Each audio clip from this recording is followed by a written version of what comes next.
இப்ப டிவோர்ஸ்ன்னு வரும்போது மெயின்டெனன்ஸ்ன்ற ஒரு விஷயம் வருதுங்க இல்லையா, அது எப்படி தீர்மானிக்கிறாங்க?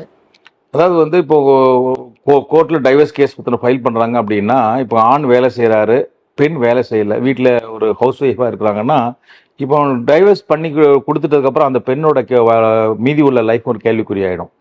அப்போ அவங்களுக்கு அதுக்குண்டான மீதி உள்ள வாழ்க்கையை ஓட்டுவதற்கு அவங்களுக்கு தேவையான அவங்க வாழ்க்கையை மெயின்டைன் பண்றதுக்கு உள்ள காசு, அவங்களுக்கு ஒரு ஃபைனான்சியல் சப்போர்ட் தேவை.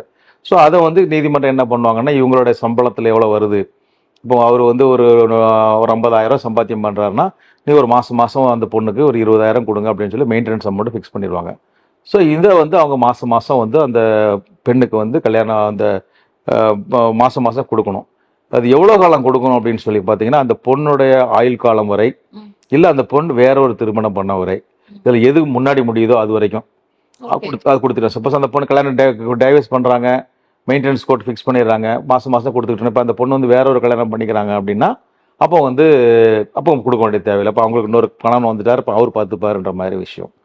இப்போ இன்னொரு கேஸில் வந்து பார்த்தீங்கன்னா, கணவனும் வேலை செய்கிறாரு, மனைவியும் வேலை செய்கிறாங்க. இப்போ மனைவிக்கு தேவையான அவங்கள லைஃப் அவங்கள மெயின்டைன் பண்ணுறதுக்கு அவங்களுக்கு எல்லாமே இருக்குது, சொத்து இருக்குது. இதில் சில கேஸில் பார்த்தீங்கன்னா அவங்களுக்கு பெரிய நிறைய சொத்துக்கள் இருக்கும். இல்லை ஒரு சிலர் பார்த்தீங்கன்னா அவங்களும் தொழில் பண்ணுவாங்க, அல்லது வியாபாரம் பண்ணுவாங்க, இல்லை அவங்களே ஒரு வேலைக்கு போய் சம்பாத்தியம் பண்ணுவாங்க.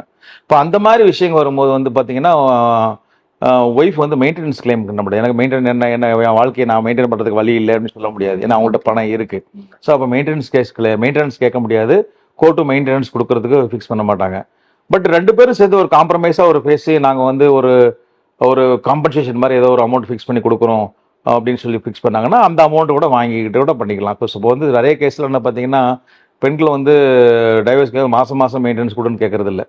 ஏன்னா மாதம் கொடுப்பாங்க, ஒரு மாதம் கொடுப்பாரு, 2 மாதம் கொடுப்பாரு, அப்புறம் எங்கேயாவது ஓடி போயிட்டாரு என்ன பண்ணுறது அப்படின்ற மாதிரி இருக்குது. என்ன பண்ணுவாங்கன்னா, எனக்கு மொத்தமாக இப்போ இன்றைக்கி நான் டைவர்ஸ் கொடுக்குறேன், எனக்கு மொத்தமாக 10 லட்சம் கொடுத்துரு, எல்லாம் என் வாழ்க்கைக்கு ஒரு 20 லட்ச ரூபா கொடுத்துரு அப்படின்ற மாதிரி ஒரு பேசி அதுக்கு ஒரு மொத்தமாக அதுக்கு ஒரு பேர் சொல்லுவாங்க, கரெக்டான பேர் இப்போ ஞாபகம் வர மாட்டேங்குது.